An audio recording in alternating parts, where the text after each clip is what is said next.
I feel like I'm losing my mind. Is everybody in the world blind? Please, Lord, give me a sign, a sign. I feel like I'm losing my mind. Is everybody in the world blind? Please, Lord, give me a sign, a sign.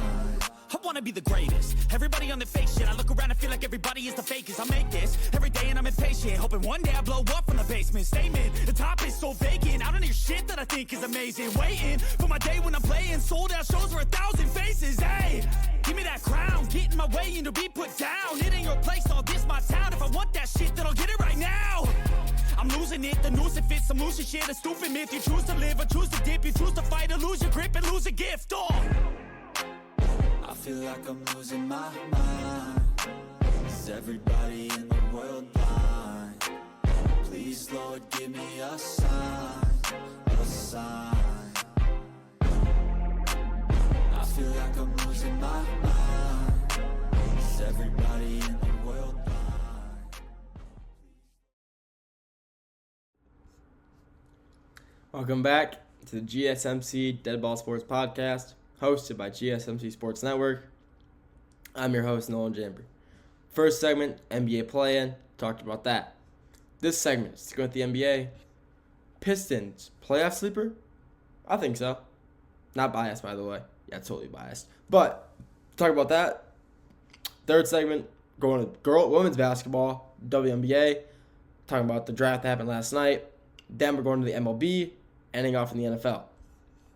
Before we get into any of that, though, tips and donations. Tips and donations really mean the world when you guys want to tip or donate.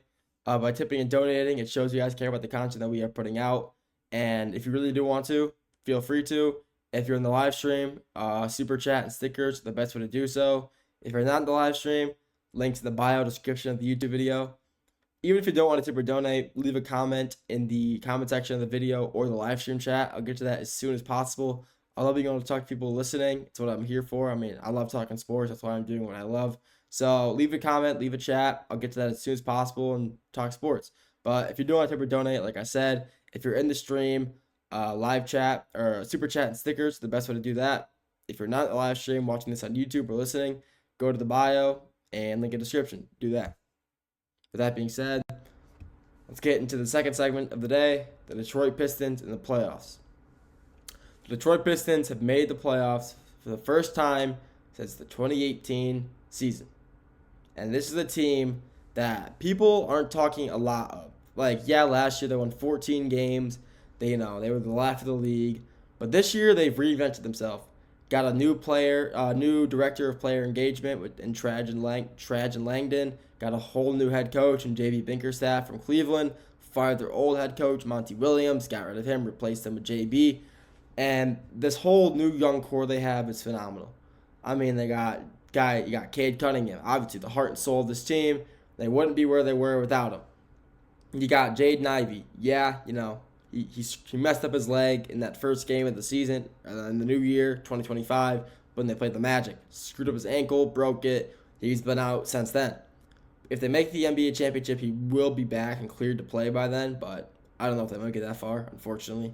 But Jalen Duren, one of the best centers in the league right now. I mean, he's 21 years old. He's averaging a double-double. I mean, he's a freak. I mean, he's a beast in the paint. He's just phenomenal. You can't really, he's just a great player.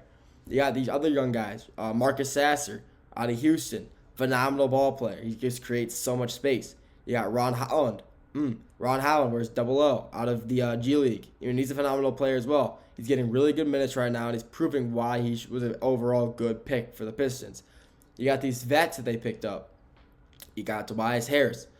I mean, drafted by the Pistons, bounced around a little bit and made it back as a vet. And he's done so much for the team since being signed. He's helped them regain what it means to play in Detroit. I mean, he's got grit. He just helps the team in so many ways. You got another vet, Tim Hardaway Jr. He played at Michigan. He's been in Michigan. He's been in Michigan his entire life. Played at Michigan University of Michigan, and then he was on the Magic or the Mavs, and then he comes back to the Mitten to play for the Pistons. I mean, he is just embodies what it means to be, a Detroit Piston. He's been around this team his whole life, and he loves this team. He grew up watching them. He grew up wanting to play for them, and he finally made it. And this is exactly what the Pistons needed. A good vet to, come help, build up their young guys as well. Same with Tobias. They come in, build their guys up, just give them, give them motivation. I mean, because all three of the vets they have, I'll get into the third one in a second, but all three of the vets they picked up have really good playoff experience. They make it a lot. They were on good teams who made it to the playoffs, and they were good, valuable assets on those teams when they made it. Tim Hardaway with the Mavs last year, NBA Finals. Made it there. Tobias, a lot of runs with the Sixers when they would make the playoffs, because they made the playoffs every year since 2020, 2018, 2019, and this is the first year they missed it in a pretty long time. He was on a lot of those teams. And the third guy they picked up, he's not really a vet, but he has, helped the team a tremendous amount. One of the best three-point shooters in the league this year, Malik Beasley. Malik Beasley has the second most threes this year, 319, behind Anthony Edwards at 320. Still, the Pistons picking up Malik Beasley was the best thing that they could have done this offseason. I think he was the best pickup of the entire NBA offseason / free agency. You don't just get, what he's done for the Pistons this year, without, Malik, even if they had Cade, they still wouldn't have the success that they do now. He's a huge three-point shooter. Obviously that's what he does. He shoots threes and they go in. He's just so fluid and so efficient with his shooting that every time he gets the ball, you think, oh, it's going in. When I watch him shoot, I see him shoot, oh, it's going to go in. When they were down 20 points to the Bucks in their last game of the regular season, he stepped up, dropped 30, and just sat back on the bench. He brought him back into the game, dropped 30 points off 7 threes, and just called it good. He's like, yeah, I'm good. That's just what you need. The Pistons needed guys to be able to just come, step up, make big plays in big capacities, and leave a mark. And that's what all three of the vets they've done. Came in, made plays, left a mark, and helped the young guys build up.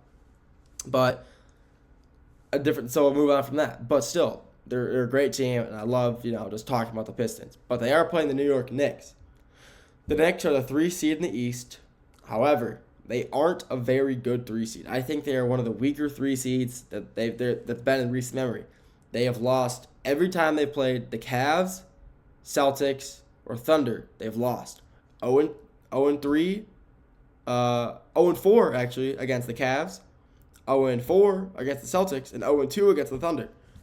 They are a very weak 3 seed. They can't beat big opponents. And the Pistons this year, they have a 3-1 lead on the Knicks. They beat the Knicks 3 times and lost to them once. And I think that this series will either go down to 6 or 7. And I do believe the Pistons will beat the Knicks in 7 or in 6. But I don't know. I'm just saying that. But the Knicks have a lot of great players. They got one of the best guards in the league, obviously, Jalen Brunson.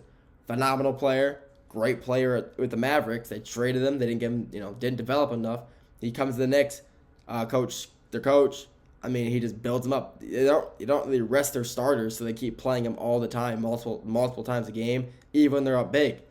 And he's just getting as many reps as he can, and it's proven to work out for him. You got guys like Mikal. Mikal Bridges is one of the best and shiftiest 3-point shooters in the league. He's like a build of KD, but he plays a lot of similar to him. He plays very similar to KD. Both big, both a little slim, but they're fast. They can make moves off ball, and they can shoot anywhere, all 3 levels. Great player. They got another phenomenal offseason / free agency signing from the Knicks, taking Karl-Anthony Towns from Minnesota, bringing him from the Wolves, bringing him to New York to the Big Apple, and he was dominating. He's still playing his really good basketball, just with a whole new team. The team is phenomenal. Josh Hart, another good guard they've had for a few years, another Villanova kid. The Knicks love their Villanova players. If they didn't trade Dante DiVincenzo, they'd have 4 guys starting who would be from Villanova on the same team together. That chemistry was nuts. Would be nuts too. But they traded them for Cat, and Julius Randle. So they lost Julius Randle, which I think was a big, downgrade. But they got Karl-Anthony Towns out of it because I didn't know at the time who they were trading for. They traded for Cat, got Cat, and they just proceeded to, get the 3 seed. Even though they are a weaker 3 seed than they have been in the past, a weaker playoff team in general, they could still beat the Pistons But I do think it'll come down to, a 6-7 game series. But I do think the Pistons could beat the Knicks. I think Cade is a better player than Jalen Brunson. I do not think Duran's a better player than Karl-Anthony Towns, even though I wish he was. I do wish he was. I just don't think he is. Cat's just, he's got height, he can shoot. So, but Duran I think he's more physical, so that could be a really interesting, show in the paint. You have Asar Thompson playing great D all year, and he'd probably be on Mikal. So him guarding Mikal, one of the the next best 3-point shooters, would be a really good help for the Pistons and their playoff success against the Knicks. But like I said, the Pistons, are they a playoff sleeper? Absolutely. I do think they could make a name. The deepest I think they will go, though, is probably the Eastern Conference semis. I don't think they make it to the Eastern Conference Finals. I do think they will beat the Knicks in 6 or 7 games, but then after that, only time will tell, and only the next opponent will be, whoever the next opponent is, that'll decide who it is, how far they go. If they make it to the finals, doubt it. Eastern Conference Finals, maybe. Semis, I do think they make it to the semis. That's all we got for this segment. The next segment, we're sticking with basketball, but we're switching it. We're going to the WNBA. Draft was last night. Let's talk about that. Then we're going to the MLB. Possible lockout in 2026. Let's talk about that a little bit. Then ending in the NFL with Nick Chubb. We'll get to all that after the break.